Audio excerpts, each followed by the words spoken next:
Hello mga idol, please like, share and subscribe for more novel stories to uploads. Diyos ng Digmaan, JC Entertainment. Kabanata 1621. Isang mapait na ngumiti ang isa sa mga lalaki at sinabing, Pavilion Master, tumawa siya, mayroon akong magandang balita. Magandang balita, magandang balita. Agad na sumimangot si Joel at nagalit, sabihin mo sa akin. Haha, nabigo silang matuto ng anuman. Nakita ko ang ilan sa kanila na mukhang nanlulumo, wika ng lalaki, kitang-kita ang saya sa tono nito. Sa palagay ko ay walang silbi ang 7 bolang bato na iyon, at posibleng wala itong kinalaman sa pagpasok sa pinakamataas na antas ng Diyos. Ang lahat ay nag-aaksaya lamang ng kanilang oras na walang ginagawa. Nangangahulugan ito na walang nakalusot sa ultimate God level, oo.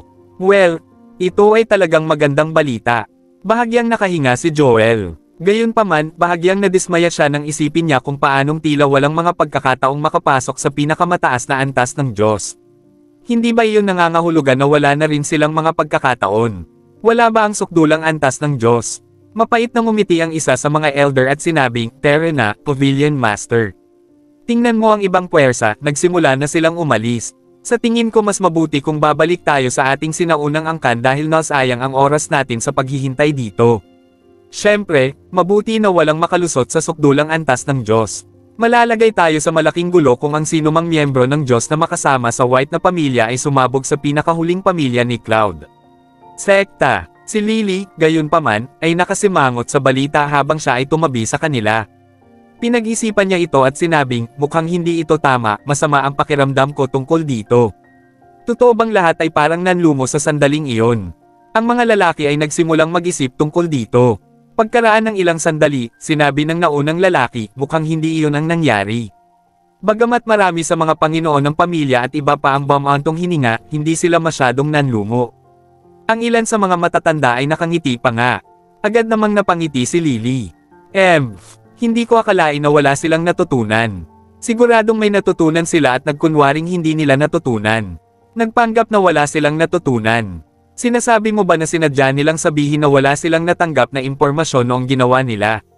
Huminga ng malalim si Joel nang marinig ito at mukhang nagulat. Isipin mo ito, may sasabihin ba sila kung talagang nakatanggap sila ng anumang mabuting balita? Talagang hindi, at tiyak na ilihim nila ito. Kung tutuusin, napakaraming mga casual na tagapagsanay, hindi kilalang o pangatlong klaseng mga aristokratikong pamilya sa labas na sumugod mula sa mga kalapit na lugar. Posible pa nga na na-anticipate na nila ang pagdating natin. Lily started to make her assumption, kung tutuusin, nakikita rin natin ang mga sinag ng liwanag, at medyo normal na sa amin ang sumugod, kaya tiyak na nagsisinungaling sila. Kung talagang walang anumang kapakipakinabang na balita, ang bawat isa sa kanila ay dapat na nadismaya dahil may mga bagay na hindi may itago, lalo na kapag napakaraming tao doon. Ilang tao sa tingin nila ang kaya nilang magsinungaling? Honey, napakaraming kahulugan ng sinabi mo. Naramdaman din ni Joel na malaki ang posibilidad nito. Pinag-isipan niya ito at muling tinanong si Lily, kung gayon, ano ang dapat nating gawin? Wala tayong magagawa kung hindi magsalita ang mga taong ito.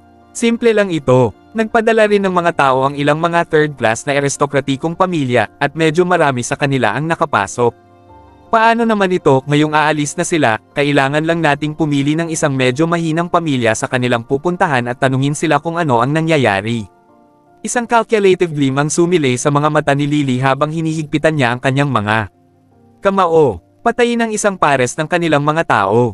Tiyak na may makukuha tayo pagkatapos. Napakatalino niyan. Mukhang ang pagsasama sa iyo ay isang matalinong pagpili kung tutuusin, honey.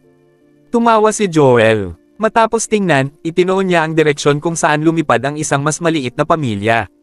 Pagkatapos ay pinangunahan niya ang mga miyembro ng Cloud Sky Sect at palihim na sinundan sila mula sa kabilang direksyon. Kabanata 1622. Samantala, natuklasan din ni Elder Mosley mula sa Hall of Divine Royal ang problema. Di nagtagal, lihim nilang sinundan ang isa pang maliit na third class na aristokratikong pamilya pagkatapos nilang magkaroon ng panloob na talakayan. Matapos lumipad ng kalahating araw, ang mga miyembro ng dating ikatlong klaseng maharlikang pamilya ay hinarang ni Joel at ng iba pa. Master Joel, ano? Nagkataon lang. Nagkataon lang na nakasalubong kita sa ganoong lugar, no? Ang mga tao mula sa pangatlong klaseng aristokratikong pamilyang ito ay nanghina nang mapansin nila ang malaking bilang ng mga miyembro mula sa Cloud Sky Sect sa harapan nila. Lubhang kinakabahan sila, nandito sila para sa masasamang intensyon. Bakit pa nila sila makakasalubong sa napakatiwangwang na lugar? Haha, nagkataon lang talaga. Wika ng natatawang Joel habang sinusukat ang mga ito. Master West, hindi ako magpapaligoy-ligoy at dumiretso sa punto. Kalalabas lang ninyo sa pamilyang White at sinundan ka namin hanggang saan. Magsalita ka dahil alam kong marami sa inyo ang nakapasok. Sabihin mo sa akin ang sitwasyon sa loob. Ang Panginoon ng pamilyang West ay agad na bahagyang nagdilim ang ekspresyon sa kanyang mukha pagkatapos niyang marinig ito. Natahimik siya ng ilang segundo bago siya nakangiting sumagot, Master Joel, totoo na pumunta kami sa White family. Pinayagan nila kaming pumasok dahil sa dati naming kasunduan. Bahagyang natigilan si Joel at nakakunot ang noo niyang tanong, agreement. What agreement? Bago kami pumunta sa Black Windy Island, nakipagkasundo ang mga aristokratikong pamilya na tulad namin sa Young Master ng White family na magtulungan sa pagpasok sa Black Windy Island para mabawasan ang mga nasawi namin. Tungkol naman sa Stoneball, kahit sino pa ang kumuha ng item, hindi ito kayang labanan ng ibang puwersa.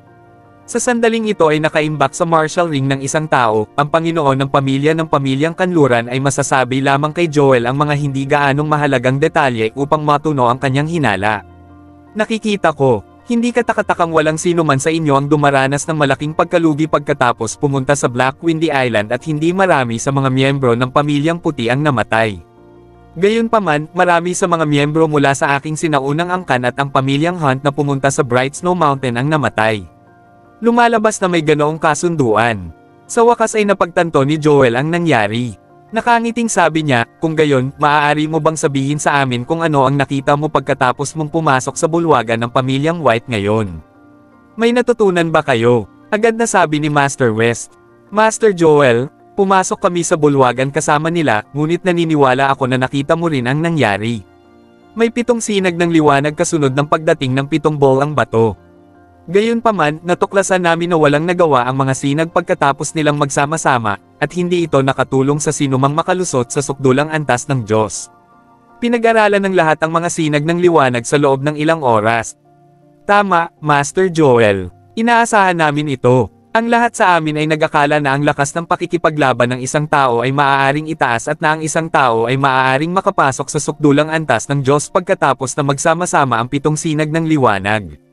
Na iyon. Sa huli, ang lahat ng ito ay walang kabuluhan at inaasahan lang namin ng labis, agad na sumang-ayon sa gilid ang isa pang elder mula sa pamilyang West. Hindi sila bobo. Kung wala silang sinabi, tiyak na hindi sila pagtitiwalaan ng kabilang partido.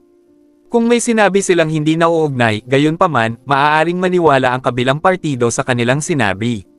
Totoo ba? Wala kayong natutunan pagkatapos ng mahabang oras dito. Pinagmasdan ng mabuti ni Joel ang 2 taong ito, at halatang kinwestiyon niya ang pagiging maaasahan ng kanilang sinabi. Totoo, Pavilion Master Collins. Saan kami magkakaroon ng lakas ng loob na magsinungaling sa iyo? Ang iyong Cloud Sky Sect ay isa sa 4 na sinaunang angkan, at wala kaming lakas ng loob na magsinungaling sa iyo. Wika ng Panginoon ng pamilya ng West family, tumatango-tango habang ginagawa niya. Baka nagsisinungaling ka. Ngumisi naman si Lily na nasa gilid at sumulyap kay Joel. Nakuha agad ni Joel ang ibig sabihin ni Lily.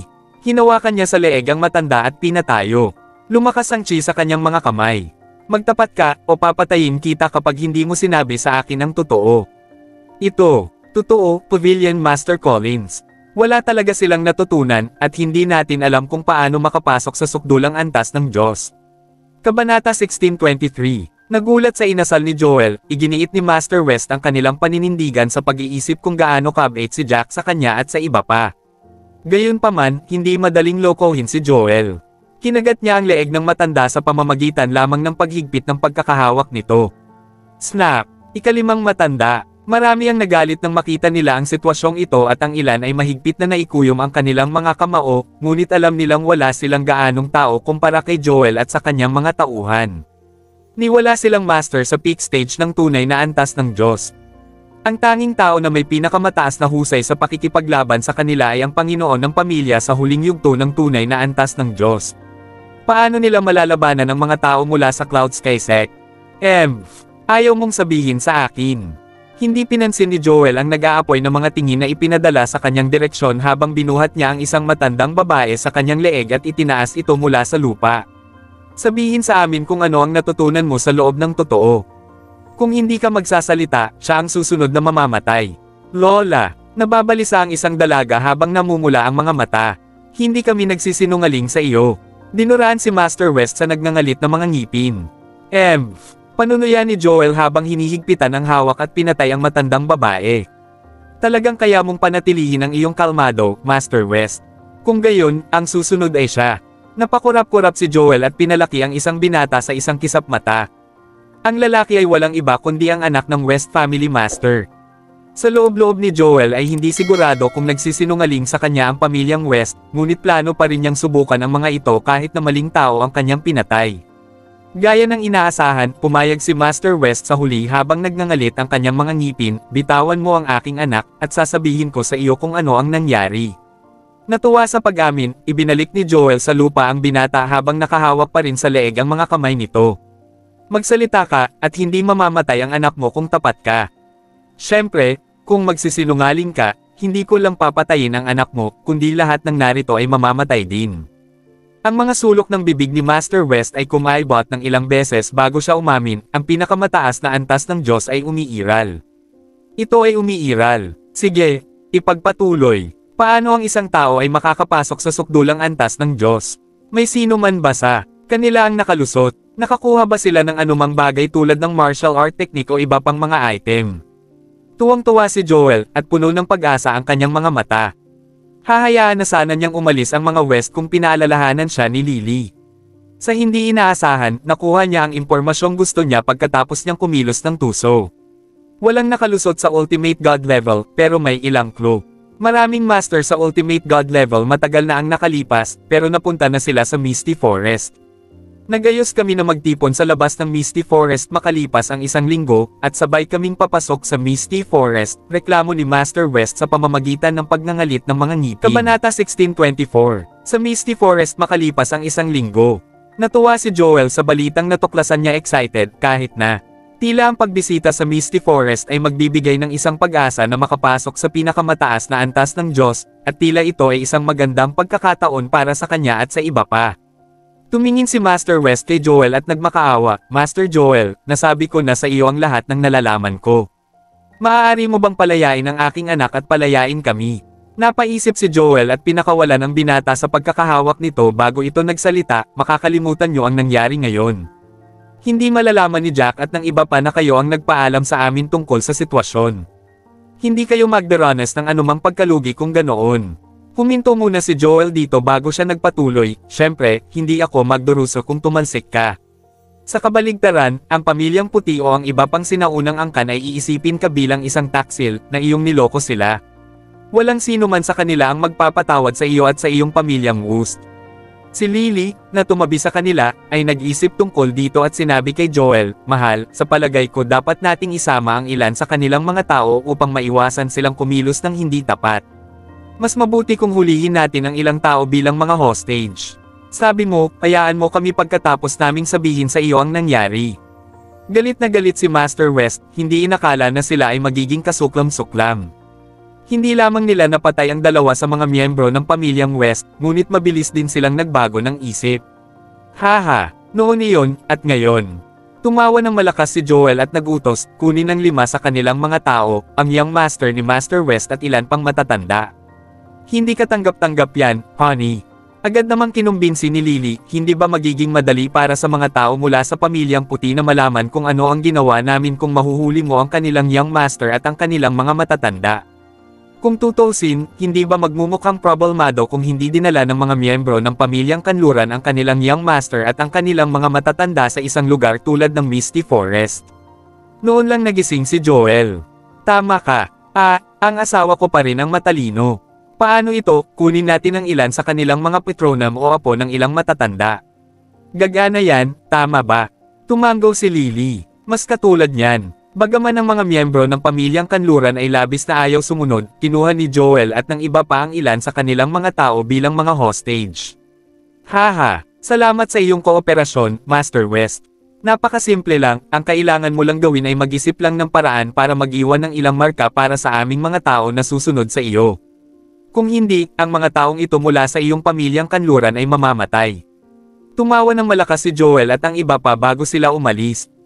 Galit na galit si Master West nang makita niya ang dalawang katawan sa lupa kaya medyo nanginginig ang boses niya. Hindi ko akalain na ang mga tao mula sa Cloud Sky Sect ay magiging kasuklam-suklam na gumawa ng ganito.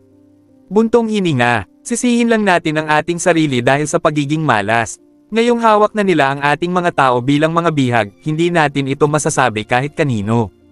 Kung hindi, ang pamilya Cabello, ang pamilyang White, o ang sinuman sa mga tao mula sa tatlong iba pang sinaunang angkan ay may kakayahang tanggalin sila sa isang kaway ng kanilang mga kamay. Kabanata 1625. Isang matanda ang bumantong hininga at nagdalamhati sa kanilang sinapit. Tatandaan natin itong mga kasuklam-suklam na aksyon nila.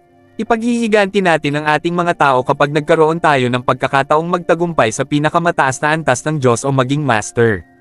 Ungol ng anak ni Master West sa pamamagitan ng pagngangalit ng mga ngipin. Tumanggaw si Master West, ngunit bumulong siya, oo, ngunit wala tayong magagawa ngayon maliban sa pagsunod sa utos nila. Pare, ilang tao ang dapat nating dalhin sa Misty Forest ilang araw mula ngayon?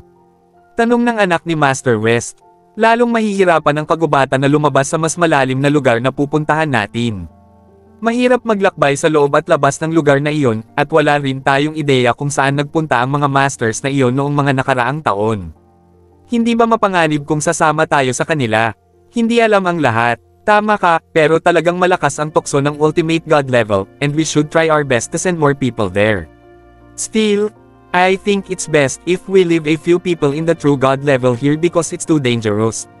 We should encourage those in the elementary and intermediate stages of the demigod level na huwag sumama sa atin, pero kung pipilitin nila, syempre, babalik sila sa kanila. Syempre, hindi sila makakauwi, ang paglalakbay na ito. May layuning sinabi ni Master West pagkatapos niyang tumahimik ng ilang oras. Kung tutusin, naitala ng sinaunang Tom na wala sa mga master na iyon ang bumalik pagkatapos nilang pumunta doon, at hindi alam kung bakit ganoon.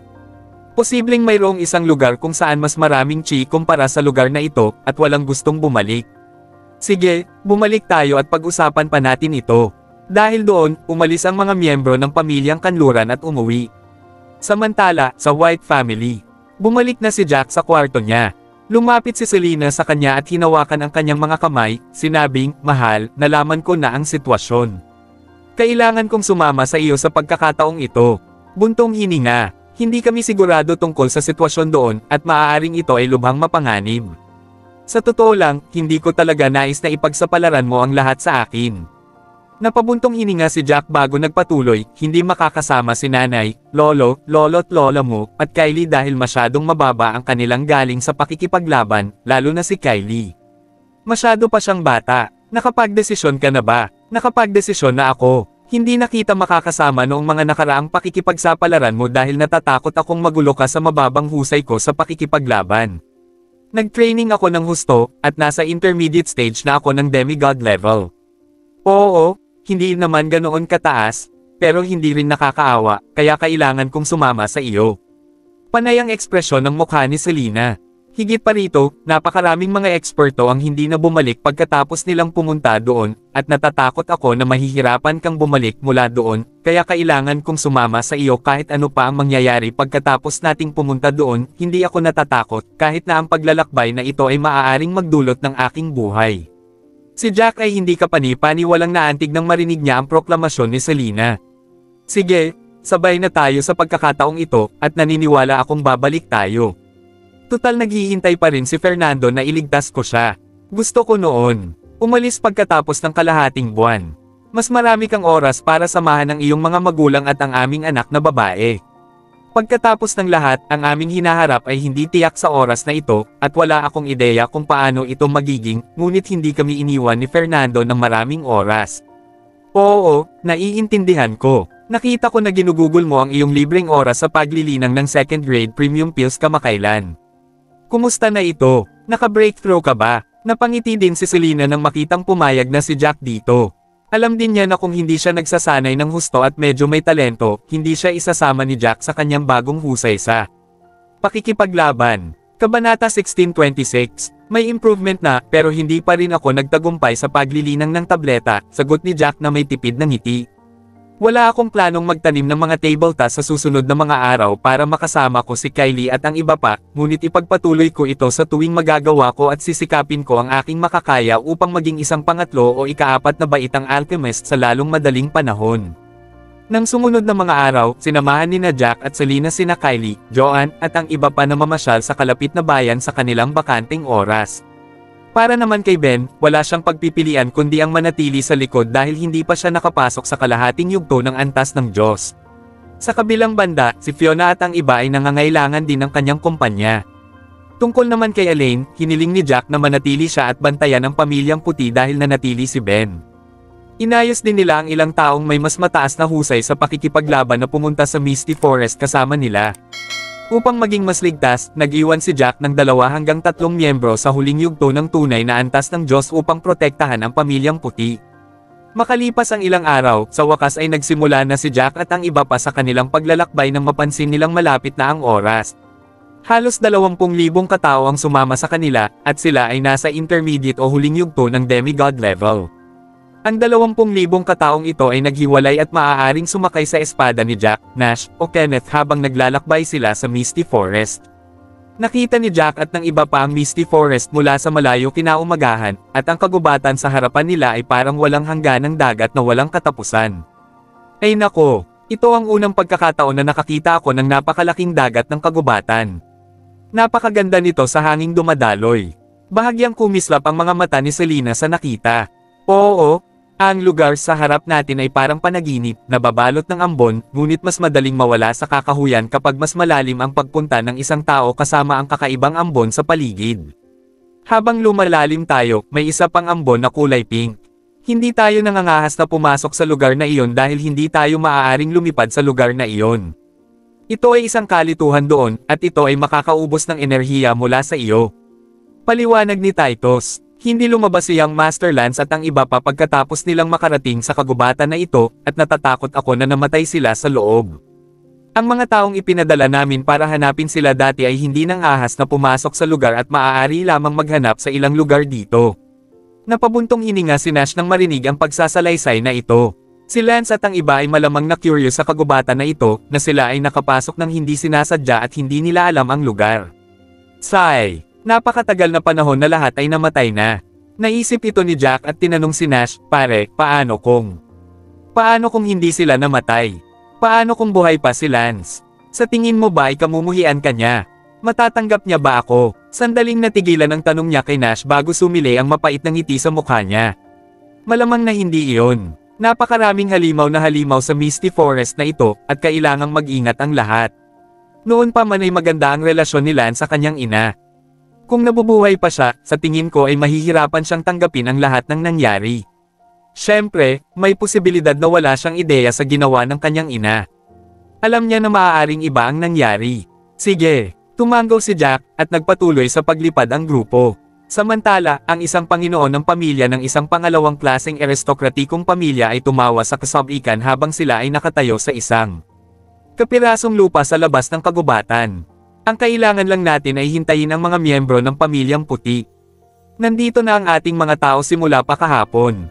Haha, halos hindi na tayo makapaghintay. Ang isa pang master ng pamilya mula sa isang third class na aristokratikong pamilya ay nagsabi pa nga, narito na ako mula pa noong nakalipas na 2 araw. Kami ang pinakaunang nakarating dito. Napangiti ng mapait si Alejandro pagkatapos niyang marinig ito. Natatakot kayong mga puwersa na may mga bolang bato na dumating ng mas maaga at pumasok ng hindi kayo hinihintay, hindi ba kayo lahat ay narito ng mas maaga kaysa sa plano? Haha, hindi ganoon, Master Cabello. Ang pangunahing bagay ay medyo maganda rin ang mga tanawin dito, at parang magandang ideya na pumunta ng mas maaga para ma-enjoy natin ang mga tanawin. Bukod doon, maaari tayong makinabang sa paglalakbay na ito at pagtagumpayan sa Ultimate God level o higher realms kung papalorin tayo. Sa kabaligtaran, baka mamatay tayo sa loob kung hindi tayo swerte, kung hindi tayo babalik, madali lang. Ay enjoy na lang natin itong langit at lupa habang kaya pa natin. Kabanata 1627. Ang Panginoon ng pamilya ng pangatlong klaseng aristokratikong pamilya ay ngumiti ng nakakahiya. Hindi na ako makapaghintay. Bakit napakabagal ng mga miyembro ng pamilyang puti? Sumulong ba tayo at titingnan? Baka may nangyari. Nagsimulang mag-alala si Harry mula sa Divine King Sect. Pagkatapos ng lahat, alam niya na ang mga puwersa tulad ng Hall of Divine Royal at Cloud Sky Sect ay hindi mga taong dapat masaktan, lalo na ang kanyang nakababatang kapatid. Bagamat tumakas siya matapos siyang talunin ni Jack, hindi siya ganoon kadaling sumuko. Nang lumabas ang lahat, malinaw nilang sinabi na hindi sila nakatuklas ng anumang balita tungkol sa pagpasok sa pinakamataas na antas ng Diyos. Gayunpaman, kung may pinaghihinalaan ang kabilang partido sa loob ng ilang araw na ito, may posibilidad na maaari silang makatuklas ng mga pahiwatig. Huwag kang mag-alala, dapat maayos ang lahat. Kahit na may gustong mangagaw ng mga bolang bato, pipiliin nila ang mga tao mula sa ating tatlong sinaunang angkan at hindi ang pamilyang puti. Sa lakas ng pakikipaglaban ni Jack, hindi nila makuha ang bolang bato mula sa kanya. Nakangiting walang pakialam si Shelby habang naghihintay. Ilang sandali pa, nakita ng mga tao ang isang grupo ng mga tao na lumilipad patungo sa kanila mula sa malayo. Nandito na sila, si Jack, Paul, at ang iba pa. Nandito na sila, hinihintay na lang natin ang mga bolang bato nila. Bumulwak ang mga miyembro ng pamilya Lucas. Guru, ito ay Young Master at ang iba pa. Ang isa sa mga Petronas mula sa pamilyang Hemperley ay tulad ng galak nang makita niya si Paul at ang iba pa. Muling bumalik ang lahat sa orihinal nitong posisyon. I'm sorry kung pinaghintay ko kayong lahat. Habang pinipigilan nila ang kanilang mga lumilipad na espada sa himpapawid, si Jack at ang iba pa ay magalang na nagkumpas ng kanilang mga kamay sa mga taong naghihintay sa kanila. Sa pag-inspeksyon ng mga tao, napansin niyang bukod sa mga pamilyang nakipagkasundo sila noon, lumapit din ang pamilya Canmore at Lucas family. Bukod doon, naroon din ang tatlong sinaunang angkan. Ang malaking pagtitipon ng mga tao ay halos katumbas ng kabuoang 300,000 katao, at ito ay isang malaking pulutong ng mga tao. Haha, ayos lang, kara-rating lang namin. Mahinhinang umiti ang Panginoon ng pamilya na dumating noong isang araw. Pagkatapos ay mataimtim niyang tinanong, Young Master Jackie, siguradong pagod kayo sa paglalakbay na ito. Paano kung magpahinga ang lahat bago tayo magpatuloy sa paglalakbay? Sa tingin ko, dapat tayong makarating sa lugar kung saan hindi tayo maaaring lumipad, at doon tayo magpapahinga, maingat na mungkahi ni Jack. Lahat ay mukhang nasa sabik ng si Jack ay nagplano na simulan ang paglalakbay kaagad. Sa sandaling ito, kinuha ni Kevin ang sinaunang tom at tiningnan ang mapa. Pagkatapos tingnan ito ng detalyado, sinabi niya, ang paglalakbay sa direksyong ito ay magagawa ang lansihin. Sige, tara na. Tumanggaw si Jack, at nagsimulang lumipad ang lahat. Ang isang malaking pagtitipon ng mga tao sa gayon ay dumiretso sa kagubatan. Kabanata 16:28, si Joel at ang kanyang kasama ay naghintay sa isang bundok na malayo sa mahabang panahon. Baka sa mukha ni Joel ang pananibik nang makita niya si Jack at ang iba pa na lumilipad paakyat sa kagubatan. Mabuti, napakabuti iyan. Talagang nagtitipon sila doon. Haha, totoo, tama. Napatay namin ang dalawa sa kanilang mga tao at may ilang mga hostage na kasama namin. Hindi sila mangangahas na magsinungaling sa amin. Malamig na ngumiti si Lily habang nakatingin sa kagubatan sa harapan nila. Namumulang mga mata, mahinang bamulong, nandito ako, Lance, sa mismong gubat na ito. Pakisabi sa nanay mo na buhay ka pa. Nandito ka pa sa kagubatan na ito, tama. Siguradong naligaw ka at hindi mo mahanap ang daan palabas, tama. Dapat iyon. Nang mapansin ni Joel ang masamang kalooban ni Lily, naiinip na bumantong hininga si Joel, huwag ka ng bumantong hininga, malamang matagal nang namatay ang panganay mong anak. Alam ko ang tungkol sa binatang iyon, at napakatalino niya. Kung hindi pa nabuhay si Jack at hindi napunta ang anak mo sa ganoong butas ng impyerno, ang anak mo ang susunod sa linya para sa titulo ng Family Master. Alalahanin ang direksyon kung saan sila lumipad, at susundan natin sila. Sa oras na iyon, karamihan sa inyo ay lilipad sa ibaba ng mga puno habang kaming dalawa ay lilipad ng mas mataas kaysa sa mga puno upang palihim na pagmasdan ang mga direksyon na kanilang nilipad. Kapag narating namin ang lugar kung saan hindi kami maaaring lumipad, ang mga miyembro ng pamilyang West ay mag-iiwan ng mga marka para sa amin. Walang anumang pagkakamali kung pupunta kami sa direksyon na iyon. Walang pakialam na ngumiti si Joel, at kailangan niyang hanggan ang karunungan ni Lily. Nakangiting nagsalita siya, ikasyam na ginang, alam mo ba kung bakit ikaw lang ang dinala ko at hindi ang iba ko pang asawa sa pagkakataong ito? Ikaw kasi ang pinakamatalino sa kanila. Hindi lang ang 8 matandang babae na iyon ang matanda, kundi sobrang siksik din nila. Walang silbi ang pagdadala sa kanila, at ikaw lang ang makakatulong sa akin. Ganun ba? Sinadya ni Lily na tumingin kay Joel ng malandi at sinabing, kailangan mo akong tulungan sa pagpatay sa batang iyon, Jack, sa sandaling makapasok ka sa pinakamataas na antas ng Diyos. Ang tanging hiling ko sa buhay na ito ay makita ang lalaking iyon na namamatay sa harap ko. Haha, huwag kang mag-alala. Talagang magsusumikap akong makalusot para makatulong akong patayin ang lalaking iyon para sa iyo. Nakangiting sinulyapan ni Joel ang mga bihag sa tabi niya at sumimangot, sa kabutihang palad, nakaisip ng paraan ang aking sinta at pinanatili ang ilang tao bilang mga bihag. Kung hindi, wala tayong magagawa sa pamilyang West kung hindi sila mag-iiwan ng anumang marka bilang pahiwatig sa atin pagkatapos nilang makapasok. Malapit na ang oras, maaari na nating simulan ang ating paglalakbay. Paalala ni Lily habang nakatingin sa harapan. Tumango si Joel. Gamit ang isang kumpas ng kanyang kamay, lumipad ang lahat patungo sa labas ng Misty Forest. Gayunpaman, pagkatapos lumipad ng medyo malayo, natuklasan nila ang isa pang grupo ng mga tao na naglalakbay patungo sa parehong lugar mula sa ibang direksyon. Napakunot ang noo ni Joel nang makita niya ito. Dali, tingnan mo dyan. Bakit may ibang grupo ng mga tao? Sumimangot din si Lily at nagsalita na medyo naguguluhan, anong nangyayari? Ang daming tao. The Asterisk Man 8. May backup na plano ba si Jack at ang iba pa na patayin tayo dito? Ipinaalam ba ng pamilyang West si Jack at ang iba na hindi pinapansin ang buhay ng mga taong ito? Kasabay nito, natuklasan din ni Matthew at ng iba pa ang grupo ni Joel na lumilipad palabas mula sa kabilang direksyon. Anong nangyayari? Bakit may ibang grupo ng mga tao? Sila ba ang mga taong nahuhuli? Kabanata 1629. Sumimangot si Matthew at mukhang alerto, ayaw niyang matuklasan dahil mahihirapan lang siya. Imposible iyan. Hindi aalis si Jack at ang iba pa kung wala ang lahat sila ay tumupad sa pangakong iyon. Mula sa kanilang kasuotan, sila ay dapat na mga tao mula sa Cloud Sky Sect. Nakatingin sa malayo si Elder Mosley at nakahinga ng maluwag nang makita niya ang paningin. Medyo nagtanong ako ng ilang mga balita kamakailan, at itong Cloud Sky Sect ay ang kaaway ng White Family. Pumunta tayo sa kanila. Mukhang palihim din nilang sinusundan ng iba, at maaaring may ilang hostage sila mula sa maliliit na pamilya tulad natin. Nakahinga si Matthew at ang iba pa. Nang marinig nila ang sinabi ni Elder Mosley Silly. Napangiti na rin si Matthew. Dahil kalaban natin sila, magiging kakampi tayo. Haha, magkakilala tayo. Darating sila. Darating sila. Papalapit sila sa atin maging alerto, lahat. Alerto si Joel nang mabilis silang lumapit sa bakanting lupain sa labas ng Misty Forest.